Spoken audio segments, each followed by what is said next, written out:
ఓం నమో బ్రహ్మాదిభ్యో బ్రహ్మ విద్యా సాంప్రదాయకర్తృభ్యో వంశ ఋషిభ్యో మహద్భ్యో నమో గురుభ్యః.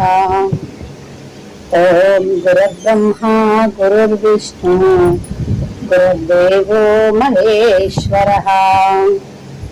గురుసాక్షాత్ పరబ్రహ్మ తస్మై శ్రీ గురవే నమః.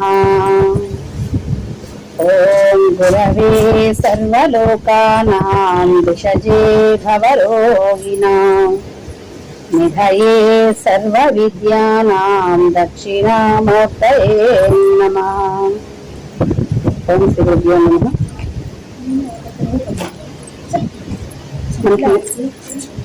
మహాత్ములైనటువంటి వాళ్ళు ఉన్నటువంటి శరీరం అనేటువంటి విధానంలో ఎలా నడవాలి, ఎలా ఉండాలి, ఏమి చేయడం వల్ల ఈ శరీరానికి వచ్చేందుకు ప్రయోజనం ఏర్పడుతుంది అనేటువంటి విషయాన్ని చాలా విశేషంగా మనకు చెప్పడం జరిగింది.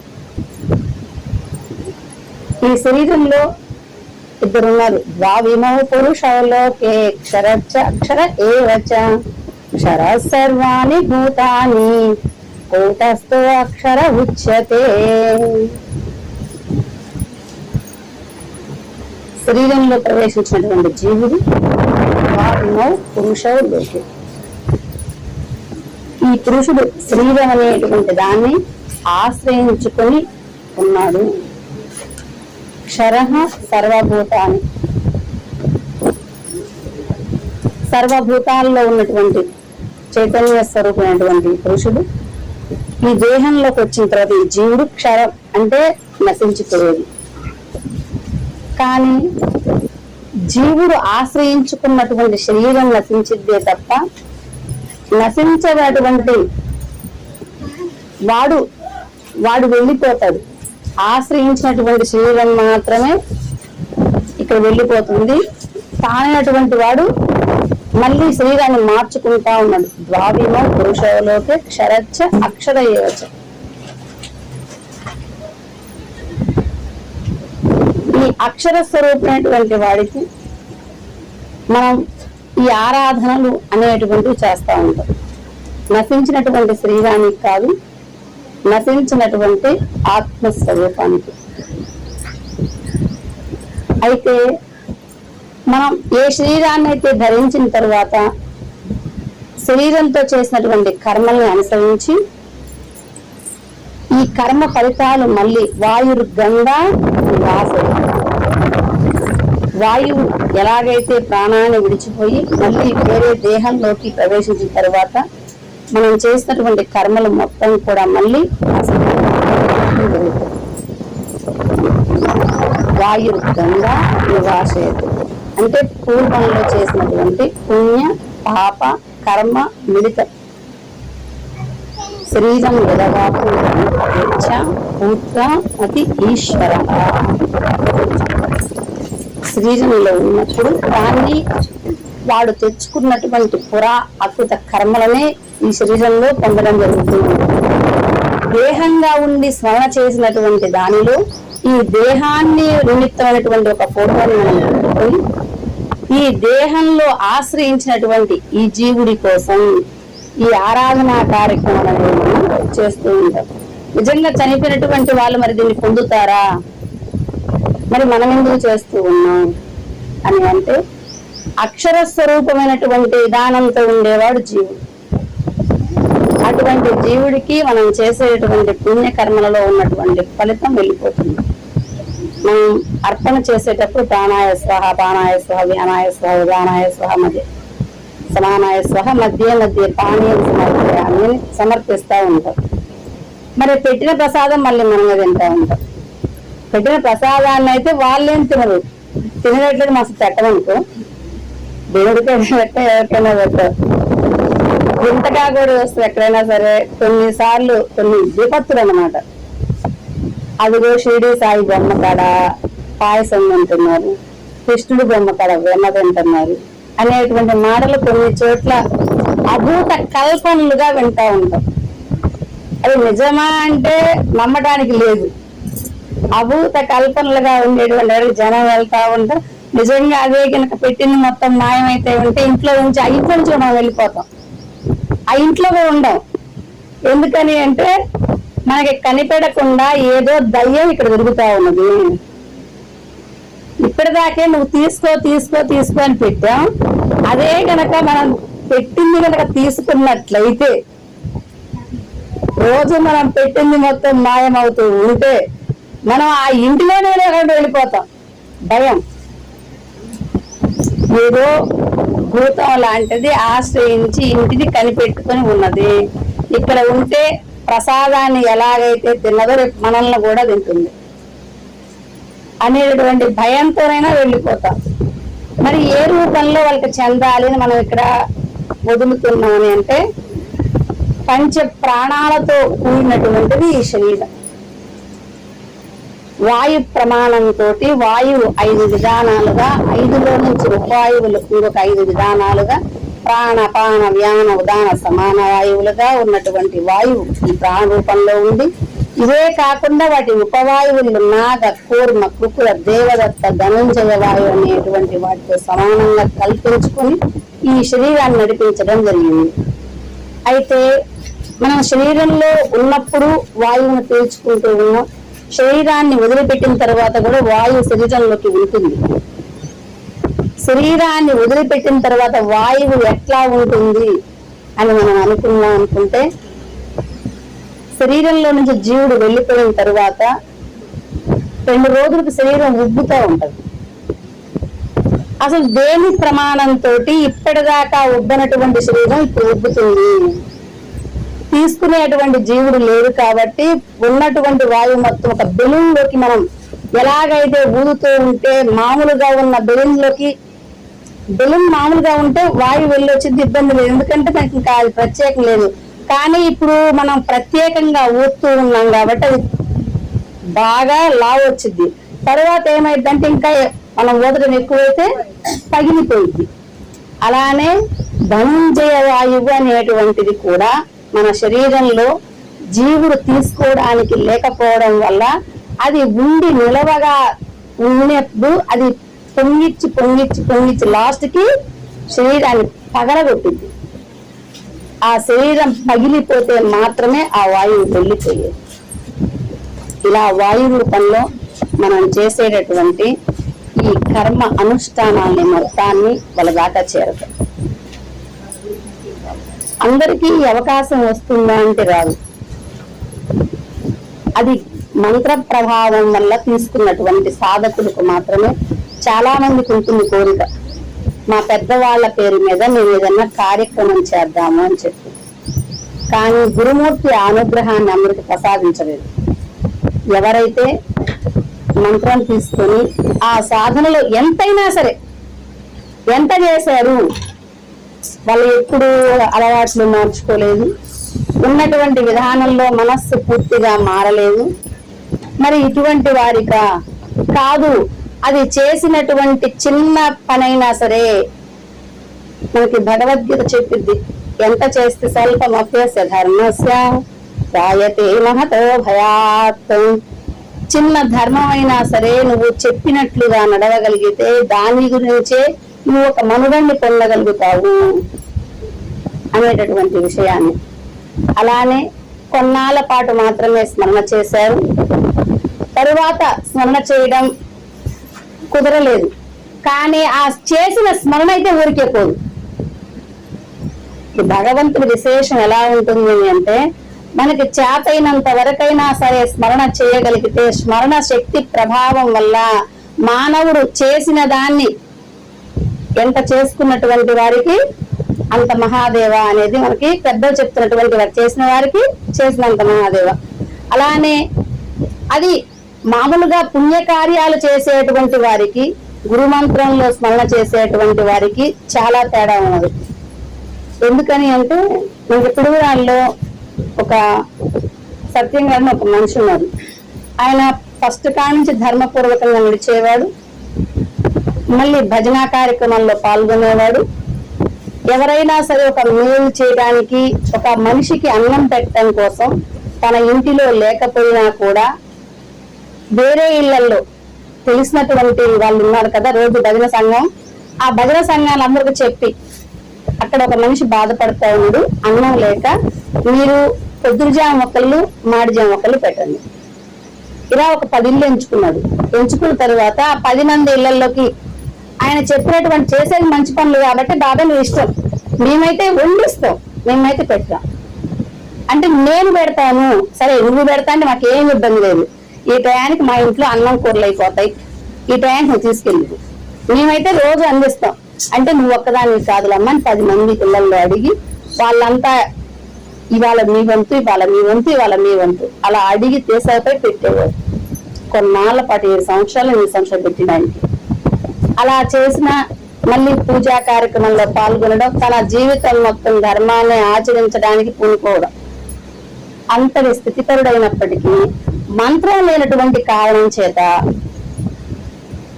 మంత్ర ప్రభావ శక్తి అంతా మంత్రం తీసుకున్న తర్వాత చేసిన సాధనలు మరి పూర్తిగా చేయలేకపోయారు కదా, మరి చేయలేనటువంటి పుణ్యానికి కూడా వచ్చిద్ది. ఇది చరిత్రలు కాదు, మళ్ళీ మనం చూసినటువంటిది. చరిత్రలు అంటే ఎప్పుడో మనం పుస్తకాల్లో చదువుకున్నాం కాబట్టి అనుభవపూర్వకమైనటువంటి జ్ఞానం కుదరదు, కానీ అనుభవం. అటువంటి విధానంలో ఆయనకి నేనున్నా, ఎవరో ఉంటారు, నేనే ఉన్నా, ఒక గురువు గారు కూడా ఉన్నారు. ఆయన తీసుకెళ్తుంటే కొంచెం సేపు ఆయనతో అన్న గురువు గారితో, ఇంత చేసిన తాతయ్యకి ఇలా చేయడం కరెక్ట్ కాదు కదా, గురు ప్రార్థన అన్నా చేద్దాం అని అంటే, ఏంటమ్మా వాళ్ళు గొడవ పెట్టుకుంటూ ఉన్నారు, ఇటువంటి వాళ్ళకి అడిగితే మేము ప్రార్థన చేస్తామంటే వాళ్ళు వింటారా? వాళ్ళ కూతుర్లు 2 మంత్రం తీసుకున్నటువంటి మరి వాళ్ళే చేయాలనుకోవట్లేదు, ఈ కొడుకులు మాట వినే వాళ్ళే కాదు, మరి మనకెందుకు అని ఆయన మానుకున్నాడు. మరి ఎందుకు అసలు ఆయనకు జరగకపోవడం గల కారణం, మరి చేసే వాళ్ళని లేవంటే ఎదురుగానే ఉన్నాం, చెయ్యాలని లేదంటే చెయ్యాలనే ఉంది, కానీ ఆ మాట వాళ్ళ దాకా చెప్తాము అని అన్నా కూడా కూరట్లేదు. గురుమూర్తి తన అర్హత లేనటువంటి వ్యక్తిని దాన్ని అందించడు అని అర్థమైంది.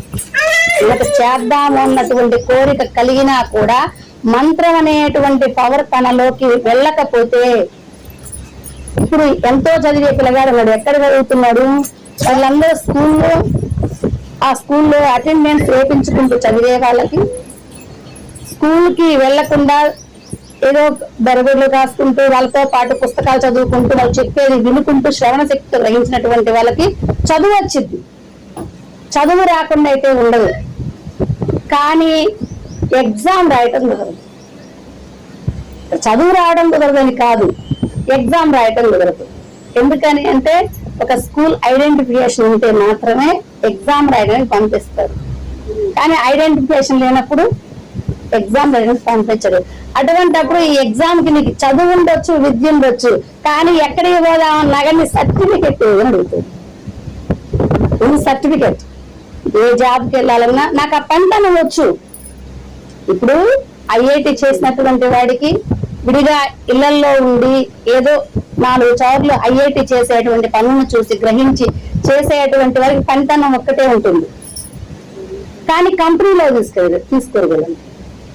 ఎందుకని అంటే వాడికి చేయడం, మా ఇంటి పక్కన వాడికి బల్బు బిగించటమే రాదు, వాడికి ఇంకా బల్బు బిగించాలన్నా ఏదన్నా వైర్లు బిగించాలన్నా వైర్లు పీకాలన్నా నన్నే పిలుస్తాడు.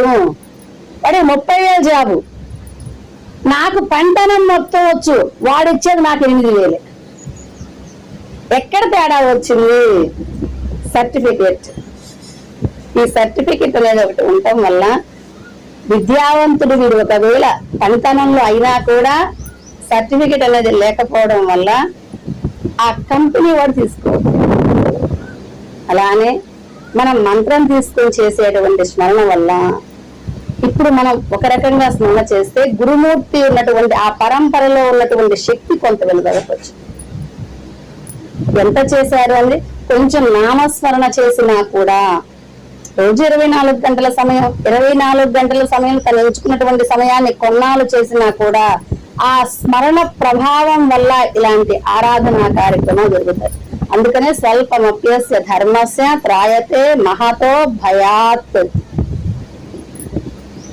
కానీ ఇదే విధానంలో మన జీవితాన్ని అంకితం చేయగలిగితే, చిన్నగా ఏదో ప్రయత్నం చేసినటువంటి వారికి వాళ్ళ సాధనలో ఈ శక్తి వచ్చింది కదా. ఆరాధన కార్యక్రమం ద్వారా నలుగురిని ఆ రోజు స్మరణ చేసేటటువంటి విధానాన్ని, ఆ స్మరణలో ఉన్నటువంటి విధానంలో వాయువు ద్వారా ఆ జీవుడు ఎక్కడ ఉంటే అక్కడికి పుణ్యం వెళ్ళేటటువంటి విధానంలో, ఈ అక్షర స్వరూపమైనటువంటి భగవన్ నామాన్ని గురువు ద్వారా పూజా విధానాన్ని చిన్న స్మరణ శక్తి ద్వారా అందుకున్నటువంటి విధానం మనం చూస్తూ ఉన్నాం. అదే స్మరణ శక్తిని పెంచుకోగలిగితే జీవుడు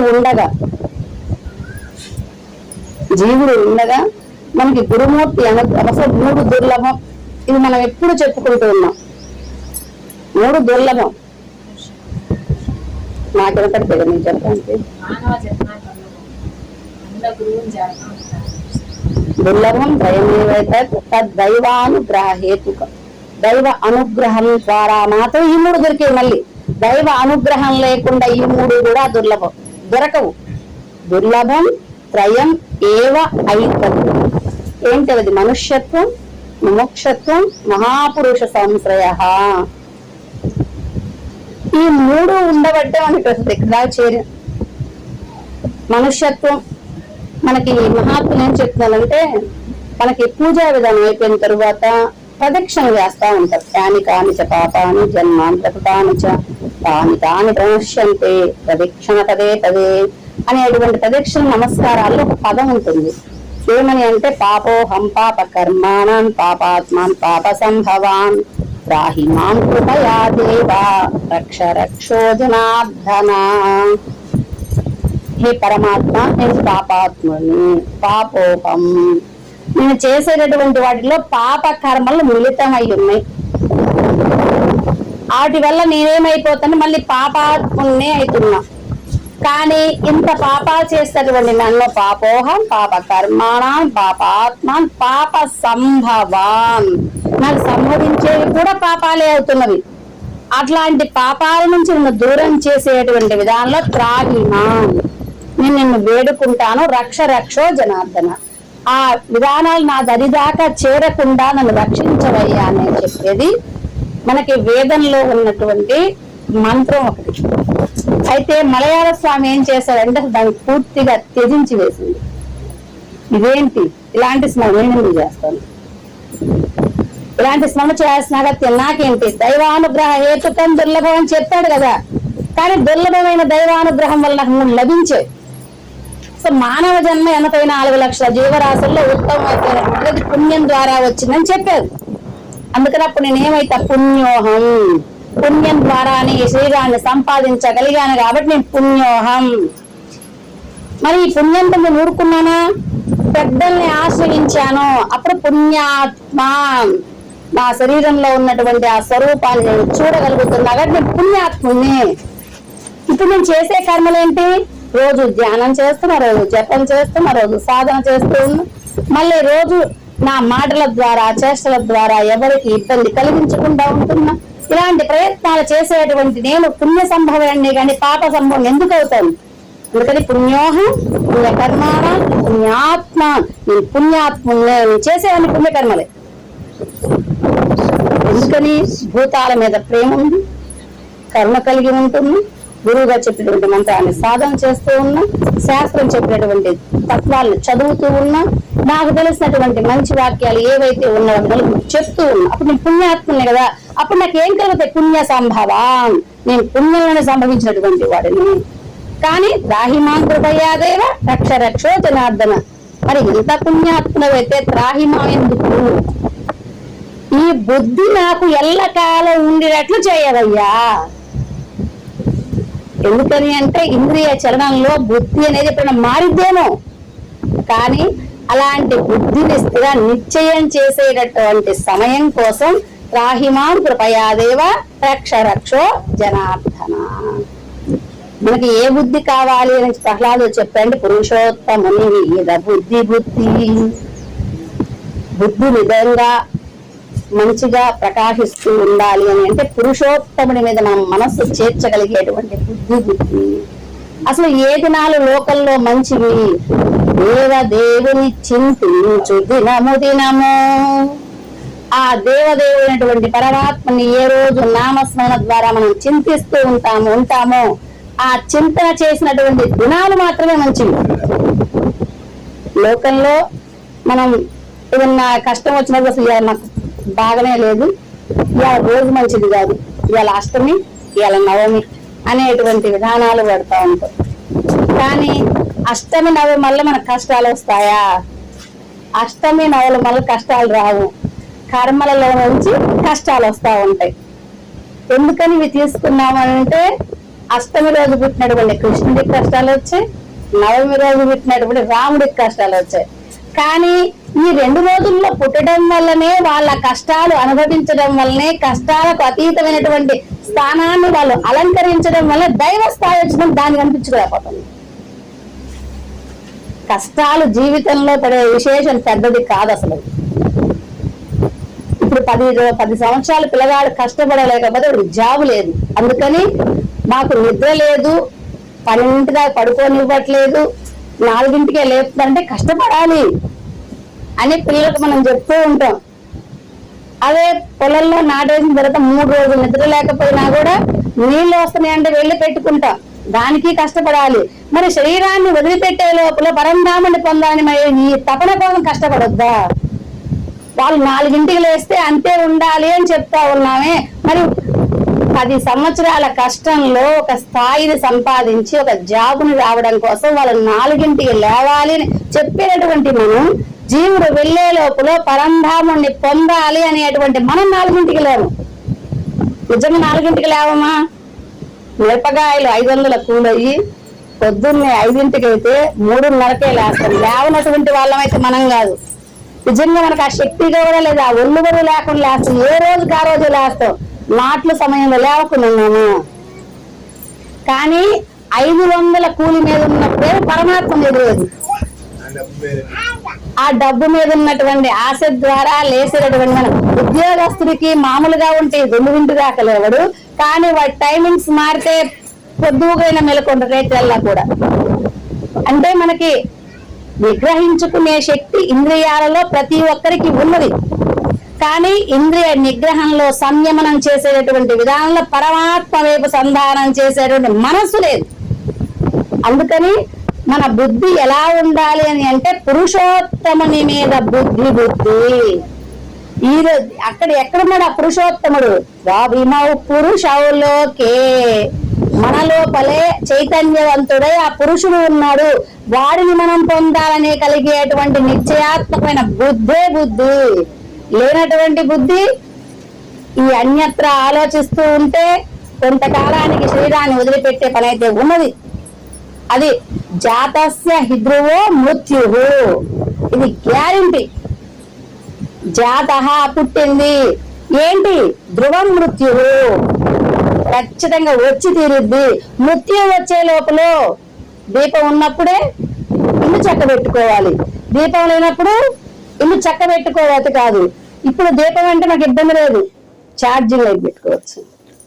దీపం లేకపోయినా అవి దీపం ఎవరు వాడుతున్నారు? మీరు కరెంట్ కదా వాడేది. కరెంట్ లేకపోతే మాకేంటి, ఛార్జింగ్ లైట్లు ఉన్నాయి కదా. కానీ దీనికి ఛార్జింగ్ పెట్టుకోవడానికి కూడా అవకాశం ఉంది. మరి ఎలాగూ అని అంటే జ్ఞానదేవుడు ఉన్నటువంటి సమయంలో చాంగదేవుడు అనేటువంటి ఒక వ్యక్తి ఉండేవాడు. ఆయన ఎన్నాళ్ళ ఆయుర్దాయం అంటే 300 సంవత్సరాల ఆయుర్దాయం కలిగినటువంటి వాడు చాంగదేవుడు. ఈ చాంగదేవుడికి 3000 మంది శిష్యులు ఉన్నారు.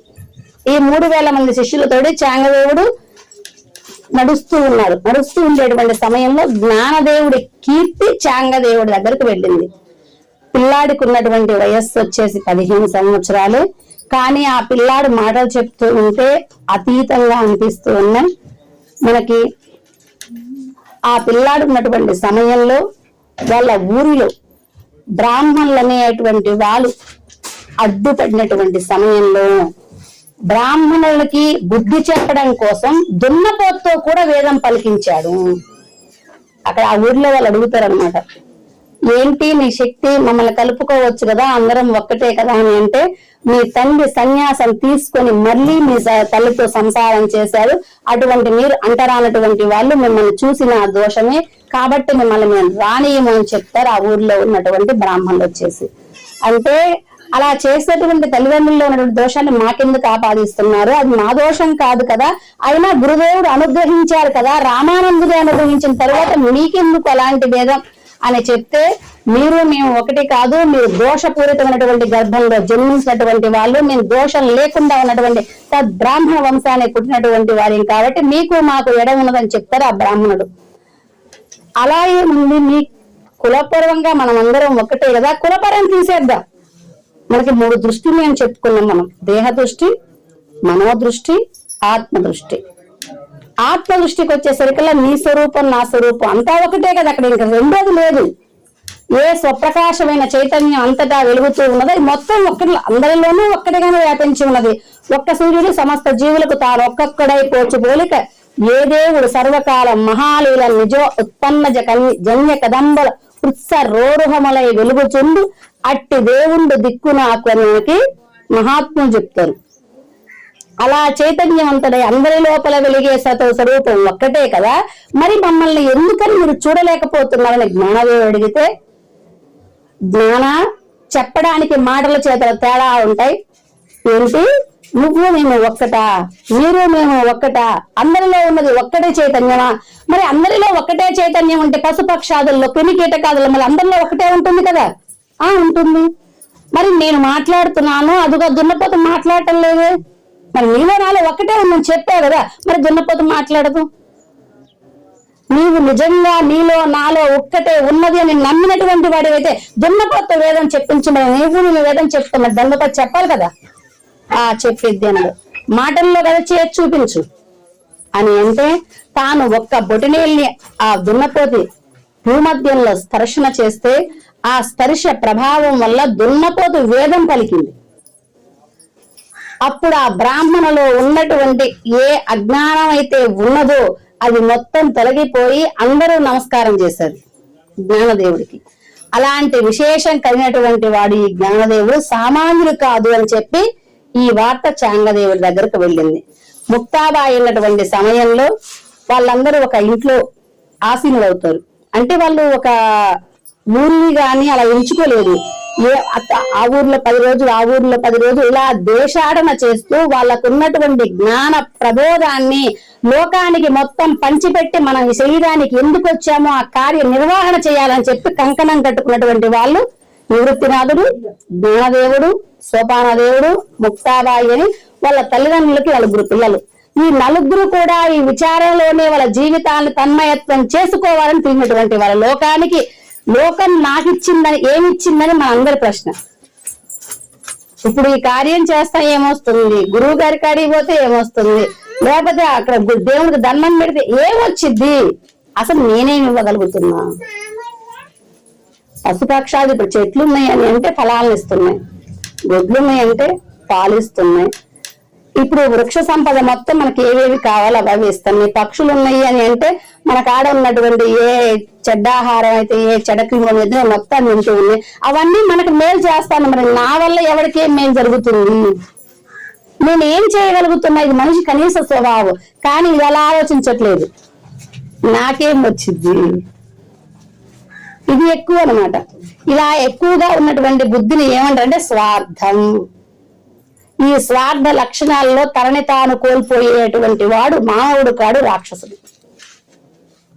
అలాంటి రాక్షస విధానాన్ని కాకుండా మనం మానవ విధానంగా ఏం చేయగలుగుతాం?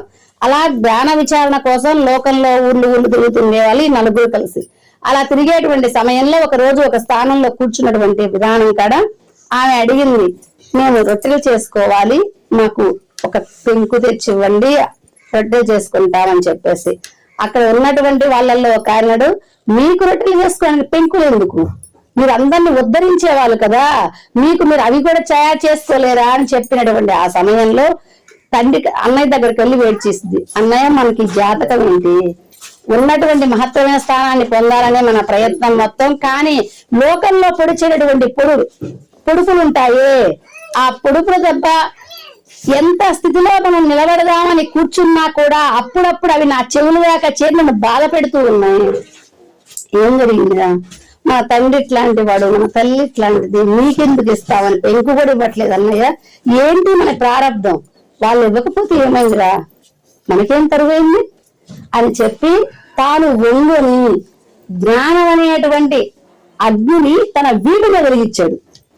నువ్వు చేసుకోవా చేయాల్సింది అని చెప్తే వీపు మీద ఆ కాలేటటువంటి ఆ పెంకులతోనే ఆమె చపాతీ చేసింది.